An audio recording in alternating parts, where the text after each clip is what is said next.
I want to thank you for joining us this morning. This morning, I would like to share with you a few things that I've been thinking about. Typically, when it's my turn to present a lesson, I just kind of gather some of the things that I've been thinking about, some of the things that God's been helping me think about, and I gather them together and I present them to you, and hopefully something that I'm thinking about is helpful to you. This morning, we're going to talk about integrity. The Lord has been helping me think about integrity. He's been pointing out flaws in my integrity. So this morning, let's endeavor to look at that together. As I said, I would like to think about the virtue that I believe is urgently needed, integrity. We find ourselves in a time and place where integrity seems like an endangered virtue. We see leaders who say one thing and do another. We see businesses that prioritize profit over principle. We see social media rewarding performance over authenticity. Even in our own lives, we can feel the tension between who we are and who we pretend to be. But the absence of integrity isn't just a cultural problem, it's a spiritual one. And the good news is that God calls us to be different, to be people of truth, consistency, and courage, to live lives that reflect His character, not just in public, but in private. Not just when it's easy, but especially when it's hard. Integrity is a good thing because it builds trust, fosters peace, and honors God. Scripture tells us in Proverbs 10, verse 9, "Whoever walks in integrity walks securely, but whoever takes crooked paths will be found out." Integrity protects us from falling into the traps of deceit and hypocrisy. It gives us a clear conscience and a firm foundation. It really is the glue that holds our relationships together. So I want us to ask ourselves, what does it mean to walk in integrity? Where have we compromised, and how can we become people whose lives speak louder than our words? So as I said, what comes to your mind when you think about integrity? What happens when you ask yourself, am I a person of integrity? The harder question is, ask yourself, would others describe me as a person of integrity? Your spouse, your boss, a coworker, your children? Would they say that you're a person of integrity? You know, it used to be a sense of pride. It used to be something that was taught to children that they should never do anything to disparage the family name. That was something that people held in high esteem, the family name, their reputation. It was something to honor and to protect. It doesn't seem that that's as much of a priority as it used to be today. But that should be important to us here in this room because we're all in the family of God. That name should mean something. We're followers of Christ. We are Christians. We're part of a family, and that reputation is important. God cares very much about His reputation, and His reputation is spread by those of us in this room. We need to remember that when we do something, it not only reflects on us and our families, but the Father as well. So I would like to, for the next few minutes, try to define what integrity is. Look at some biblical sources of integrity, and finally look at some ways that perhaps we can improve our integrity.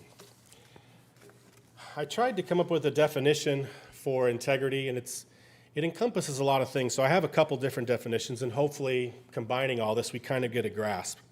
First of all, before we define anything, integrity doesn't mean we're perfect. It doesn't mean we're faultless, and it sure doesn't mean that we never sin. So I want to get that out of the way right at the beginning. It means moral uprightness, the quality of being honest and having strong moral principles. A person with integrity acts according to their values, even when it's difficult. More of a working definition that I came across is integrity is doing what you said you would do. It means you keep your promises.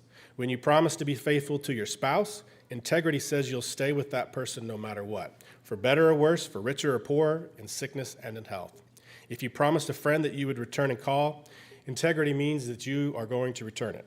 If you promised your child that you would spend Saturday together, integrity means you keep your appointment. If you promise to follow the Lord, then you do your best every day to follow Him.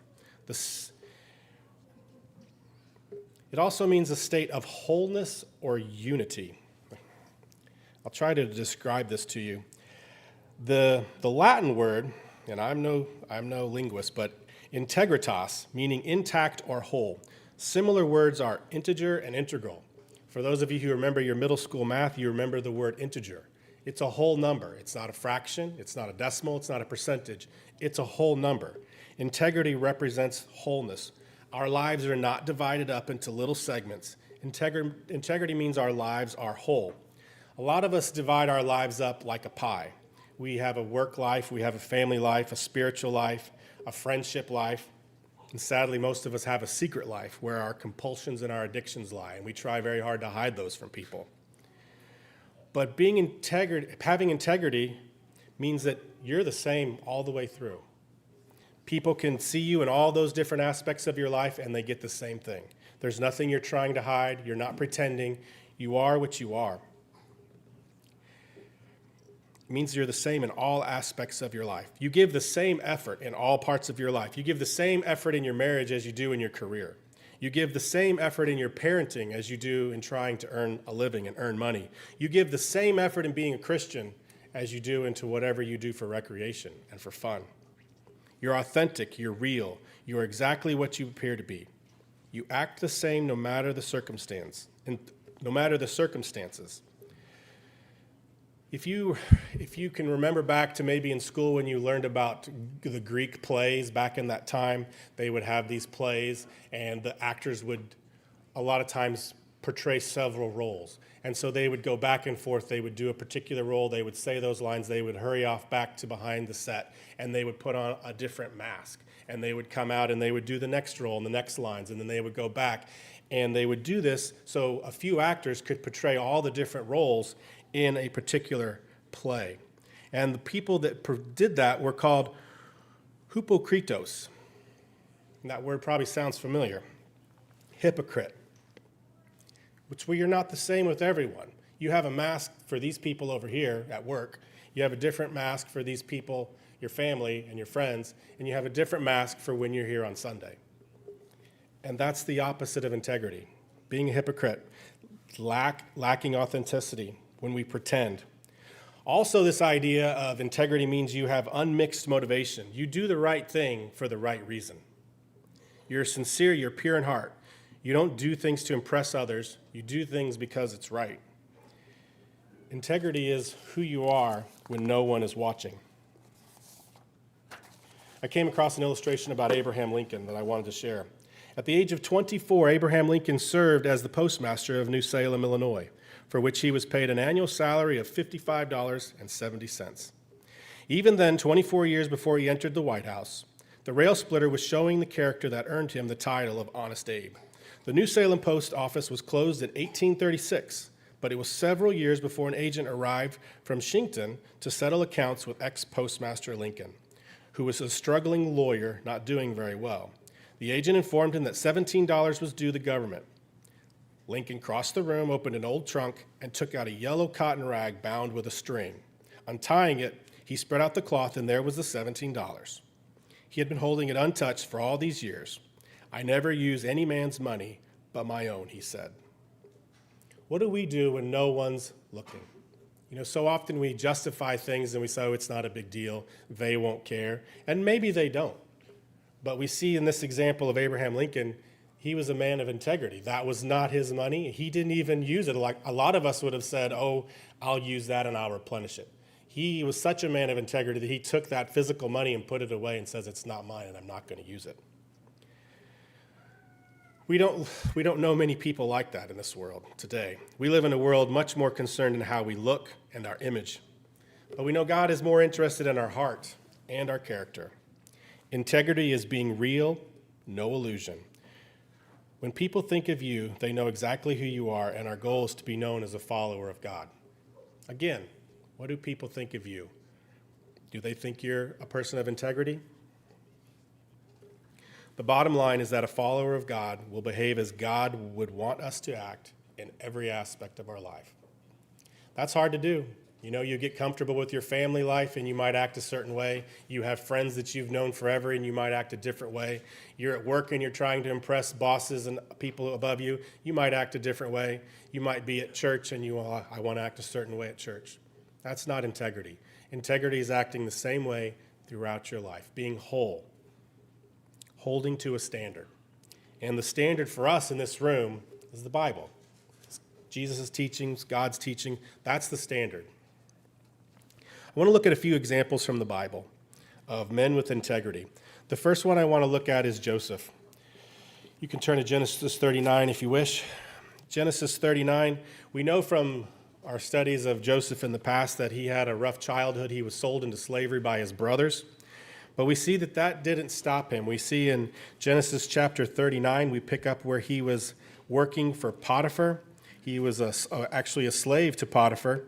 But listen how it describes Joseph.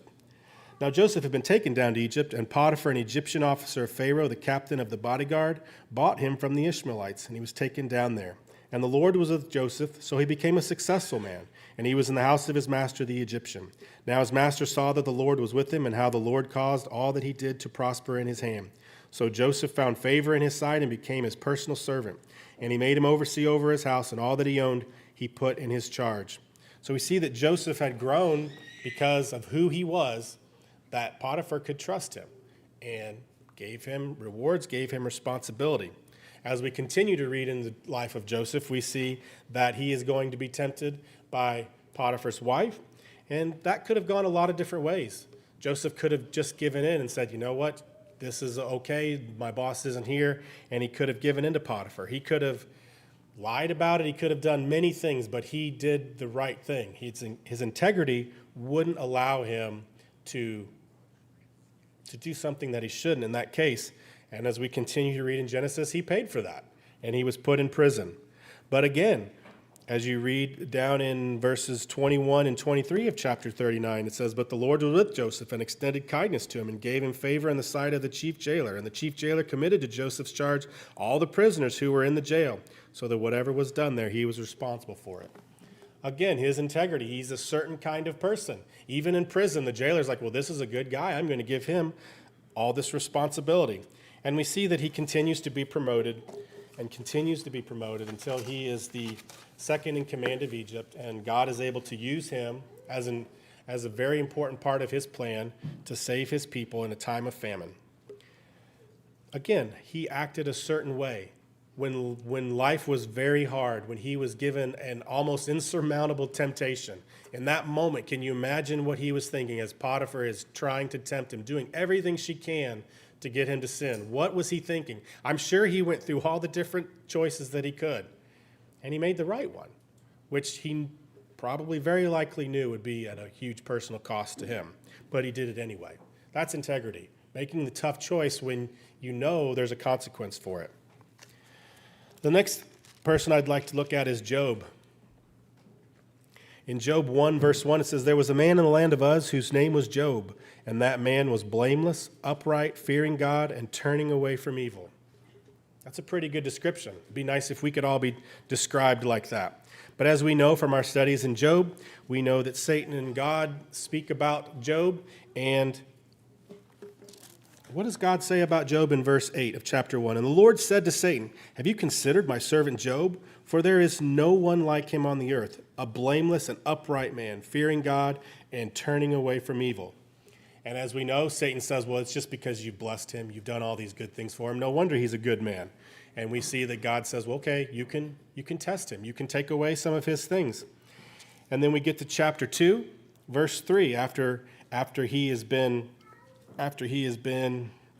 some of his blessings taken away and he's been put through the ringer. We see in verse 3, it says, "And the Lord said to Satan, 'Have you considered my servant Job? For there is no one like him on the earth, a blameless and upright man, fearing God and turning away from evil. And he still holds fast his integrity, although you incited me against him to ruin him without cause.'" And then we see that Satan is allowed to take away Job's physical health. And then we see in verse 9 of chapter 2, "Then his wife said to him, 'Do you still hold fast your integrity? Curse God and die.' But he said to her, 'You speak as one of the foolish women speaks. Shall we indeed accept good from God and not accept adversity?' In all this, Job did not sin with his lips." This is a tough situation to have integrity. Job didn't do anything wrong. Job was just living his life, And all these things that he didn't know going on in the background happened to him. And we see he holds fast to his integrity. Just as Joseph was put in a tough situation and didn't fail, Job does the same. All of these bad things just come down and rain down on him at one time. And we see that his integrity doesn't fail. We have to have integrity in the good times and in the bad times. Daniel, look at Daniel. The passage is read in Daniel chapter 6, verses 1 through 5. And the thing that I wanted to point out from this passage is, again, all of the good things said about Daniel. But the thing that stuck out to me about this situation with Daniel, in verse 4, Daniel chapter 6 and verse 4, then the commissioners and satraps began trying to find a ground of accusation against Daniel in regard to government affairs, but they could find no ground of accusation or evidence of corruption, inasmuch as he was faithful and no negligence or corruption was to be found in him. Then these men said, we shall not find any ground of accusation against him, and this Daniel, unless we find it against him with regard to the law of his God. Daniel was such a good man. He was rising to the top. These men were jealous, and they did not want it. They were actively scouring his life for shortcomings, and they couldn't find one. And as I was reading this and thinking about it, I was like, what if someone was actively trying to find something wrong in my life? Sadly, they wouldn't have to look very hard. And I wonder if you asked yourself that question, would they have to look very hard into your life to find something? Sadly, for most of us, the question would be they wouldn't have to look very hard. And then finally, I want us to think about Jesus. Obviously, he's always the ultimate example, and in this case, he is as well. Every record we have of Jesus, he shows infallible integrity. No one's integrity, I think, has ever been tested more. He was constantly questioned and criticized. He was tempted by Satan. His closest friends constantly questioned him and didn't understand his mission. He traveled from town to town, never once failing to carry out his Father's task. He had the opportunity. He could have quit and gone home at any point, but he subjected himself to torture and death. And through it all, he never once lost his integrity.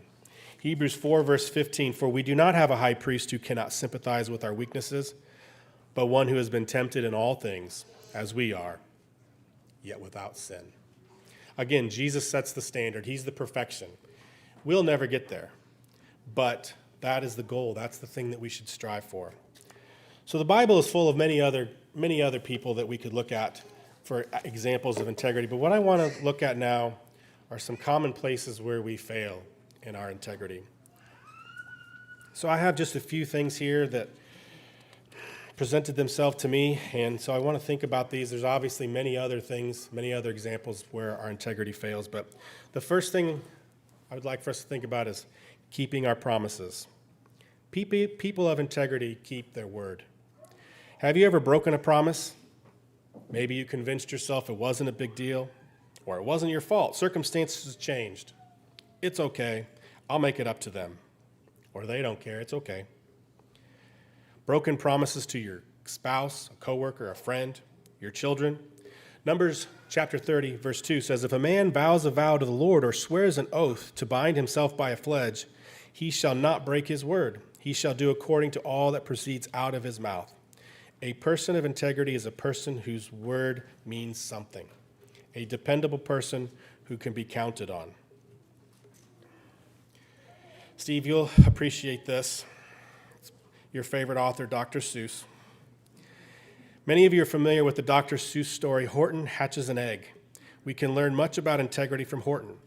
The story is about an elephant named Horton who promises to sit on an egg and hatch it for its mother, lazy Miss Maisie.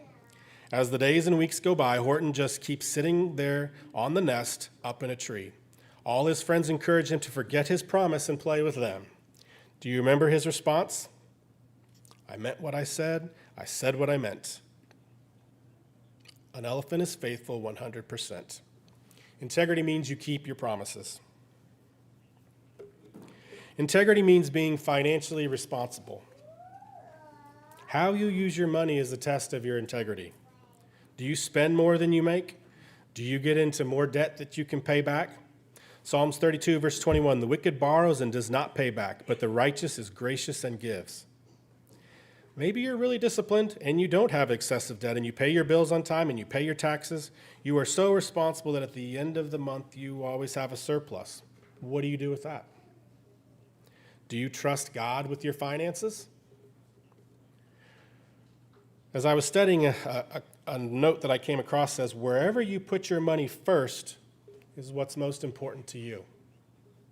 There's lots of places that we can put our money, and the more financially responsible you are, the more things that you're able to invest in, save, and put away. But where do you put your money first? That shows your faith in God. Do you trust Him with everything, no matter what? It's fine to save from your financial blessings that the Lord gives you, but we have to remember that all of our financial blessings are just things that are loaned to us by God. 2 Corinthians 9, verses 6 through 7 says, remember this, whoever sows sparingly will also reap sparingly, and whoever sows generously will also reap generously. Each man should give what he has decided in his heart to give, not reluctantly or under compulsion, for God loves a cheerful giver. When we come upon opportunities to help others financially, do we make excuses for why we can't help, or do we generously help? An analogy I once heard from a preacher was he described it as most of us, if you imagine the Lord as raining down blessings, as it's raindrops. The Lord blesses us with so many things, and it comes down to us in the form of rain. Most of us think of a trough, and we try to collect all that we can and fill up our trough and hoard our trough and have it there so that we're ready when we need it, and hopefully we have extra. And there's not inherently something bad with that, but the Lord expects us to be more like a pipeline. His blessings come down. We gather what we gather. We can take what we need. We can save some. We can do things. God doesn't wish us to we don't have to be poor and destitute. We can take what we want, but then we pass it along. And our blessings are now passed on to others. That's what we're here for. We're not here to all become millionaires. If you're a millionaire, that's fine. But we're also supposed to be here to help others. And a lot of times we forget about that. It's all God's. If God has blessed you, is there a reason He's blessed you? Is there a way that you can bless others? Is there a way you can be a blessing to those around you? Financial integrity means being good stewards of our financial blessings so that we can bless others that God can bless others through us. Gossip. Are there times when we talk to a person one way to their face and then we cut them down behind their back? If so, then you lack integrity. If you listen to gossip, you lack integrity. Can you keep a secret? When someone shares something with you in confidence, do you keep that confidence, or do you immediately rush out and tell someone? Proverbs 11:13, a gossip goes around revealing a secret, but a trustworthy person keeps a confidence. Proverbs 10, verse 18, the one who conceals hatred has lying lips, and whoever spreads slander is a fool. Again, integrity means being a whole, acting the same all the way around. So if someone comes to you, they know exactly how you're going to behave. You're going to be the same in all various roles of your life. You're not going to be a hypocrite. You're not going to be spreading gossip. You're not going to be sharing things told in confidence. And again, this is so hard. It seems like every time you talk to people, this comes up. Someone saying something disparaging about someone else. And it's so easy to join in. Oh, you heard this? Well, I heard this too. What if that person was in the group with you? Would you say those things? If you wouldn't, you shouldn't be saying them when they're not there. A person of integrity does not gossip. Doing your best at work. Do you do your best or just enough? Are you dependable or are you a liability? Proverbs 18, verse 9, the one who is lazy in his work is brother to a vandal. Ephesians 6, verses 5 and 6, slaves, be obedient to those who are your masters according to the flesh, with fear and trembling in the sincerity of your heart, as to Christ, not by way of eye service or man-pleasers, but as slaves to Christ, doing the will of God from your heart. Do you put on a show when the boss is around at work? Are you just trying to do things the bare minimum? Or are you there? Are you dependable? If you are a believer, then the Lord is your boss. We're working for the Lord. He's watching your efforts. And it's a test of your integrity. Sometimes we think, well, I'm in my office at work, or a lot of people have the opportunity to work from home, and that's even a bigger temptation.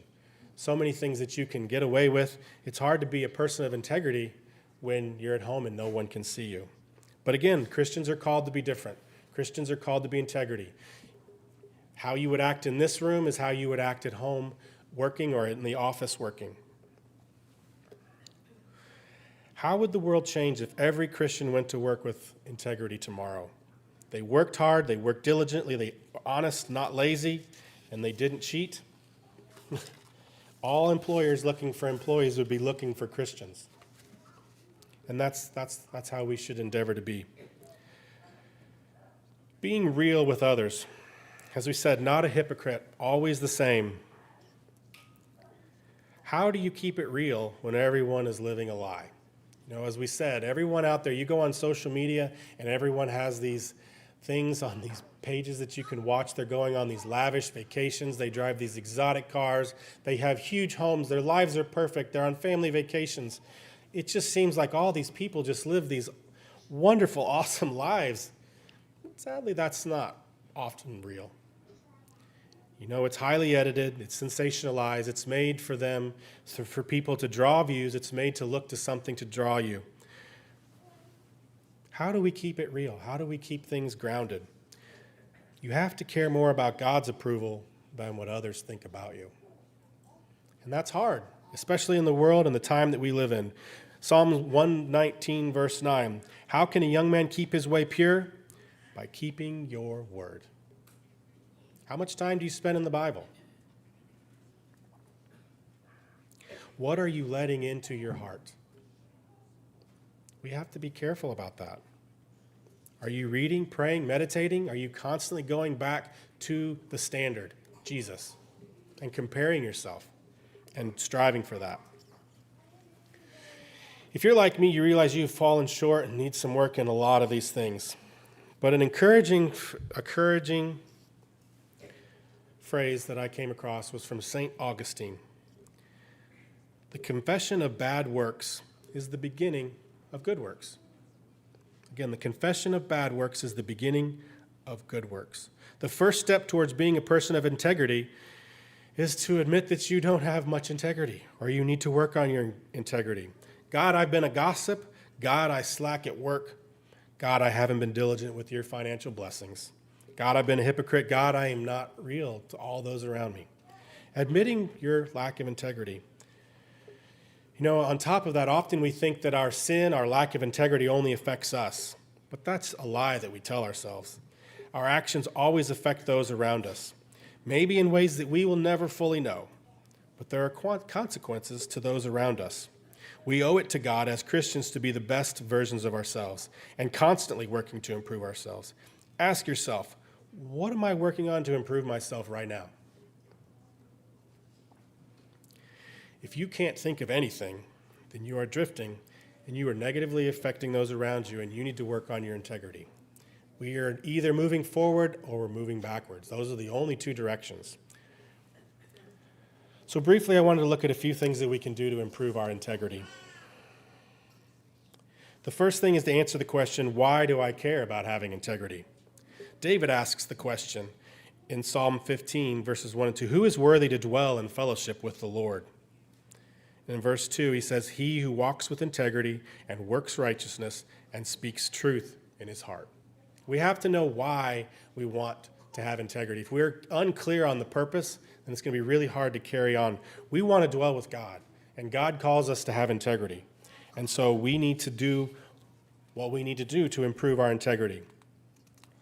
What else can we do? We can commit to telling the truth. Integrity thrives where honesty is practiced, even when it's inconvenient. There's so many times when it's easier to tell a lie. A lot of times it seems like it's no big deal. It kept us from hurting someone's feeling. It kept things moving along. It's just going to cause a big problem if I tell the truth. It didn't need to happen that way. Ephesians 4:25, therefore each of you must put off falsehood and speak truthfully to your neighbor, for we are all members of one body. If people can't trust you, it makes it hard to be around you. Being truthful, being known as being truthful is very important. You need to guard your heart. Integrity, as I said, begins in the heart. What fills your heart shapes your actions. Proverbs 4, verse 23, above all else, guard your heart, for everything flows from it. We must actively monitor what we put in our heart. What do we watch? What do we listen to? Who do we associate with? What effect does it have on us? A lot of times we convince ourselves, oh, I can listen to that, I can watch that show, it's not going to affect me. But maybe, I can't speak for all of you, maybe there's some of you that you can do that. But if you watch things and listen to things and hang around people, eventually it always seems like they rub off on you more than you rub off on them. And you just have to be active. You have to be monitoring that. And you have to see in those situations, where am I being effective negatively? And it has to be an active thing that you do each and every day. You need to be honest in all your dealings. Our integrity is constantly tested in everyday decisions, especially in how we treat others. Leviticus 19, verse 11, do not steal, do not lie, do not deceive one another. Again, being honest, being truthful. We should be known as a certain type of person. There shouldn't be a question about, well, can you trust that person? Are they being honest? Are they trying to pull one over on you? We should be above all that. Self-accountability. Seek accountability. Trusted relationships help us stay on course and grow through correction. Proverbs 27, verse 17, as iron sharpens iron, so one person sharpens another. It's hard if you're on an island. It's hard to see your shortcomings. We all have blind spots. I've been blindsided by that so many times. You think, well, I've got this part of my life shored up. It's doing okay. And then something happens and you're like, I didn't even know that. I didn't even see that. I was blind to that, or I was ignoring it so long that I forgot about it. We need others. We need others who can pull you aside and say, hey, this is a thing. Did you know about this? Did you understand this? Should you work on this? We need people who will lovingly take us aside and help us. We need to be consistent. Integrity means your actions match your beliefs, even when no one is watching. James 1, verse 22, do not merely listen to the word and so deceive yourselves. Do what it says. Be humble. Humility keeps pride in check and opens our hearts to correction and growth. Micah 6, verse 8, he has shown you, O man, what is good, and what does the Lord require of you? To act justly, to love mercy, and to walk humbly with your God. When you start thinking highly of yourself, it's almost always an indication of bad things to come. There's always places that you need to work. There's always shortcomings that you have. There's always things. You don't have to feel bad about yourself, but you need to keep a humble spirit, realizing that there's always room for improvement.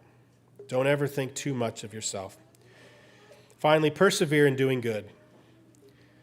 Unfortunately, integrity is not a one-time act. It's a daily commitment. Every time you get up, you have to recommit yourself to doing your best, especially when things get hard. Life can come at us sometimes, and it just seems so hard. It seems impossible. It seems insurmountable. That's when our integrity is most important, because that's when people are watching you. People are saying, well, how are they going to react? Their whole life's coming around. They've had all these struggles. And when you shine in those situations, then they want to know why. And that helps us point others to Christ. Galatians 6, verse 9, let us not become weary in doing good, for at the proper time we will reap the harvest if we do not give up. Growing in integrity is hard. It's easy to get discouraged as we fail over and over and over again. And that's why we need a Savior. That's why we need grace. We've all fallen short. No one can measure up to God's standard. No one can live perfectly as Jesus did. But fortunately, God doesn't expect us to be perfect. He does expect us to have integrity and try our best and admit when we fail. Despite our failures, we have to want to do the right thing. God's not up there looking down and saying, what a screw up, what a failure. Why did he fall for that again? Even though many times that's what I say to myself. How did you do this again? Why are we here again, Jason? Maybe you've said something similar to yourself. There's things that we all struggle with. Despite our failures, we have to want to do the right thing. God doesn't look down, as I said, to say we screw up. God is more interested in your heart than your sins. That is how a man like David, guilty of terrible, terrible sins, can be called a man after God's own heart. For all of his failure, he repented, he owned his mistakes, and turned back to God. and we can do the same thing. Another phrase that I came across is, we will never be sinless, but if we are people of integrity, we can sin less. We will never be sinless, but we can sin less. And I think that's the best definition of integrity, is constantly trying to sin less. I encourage us all to take a serious look at our integrity. Ask ourselves, would those around us think of us as a man or a woman of integrity? I hope some of the things we've looked at have been helpful in some way. If we can help in any way, please come forward as we stand and as we sing.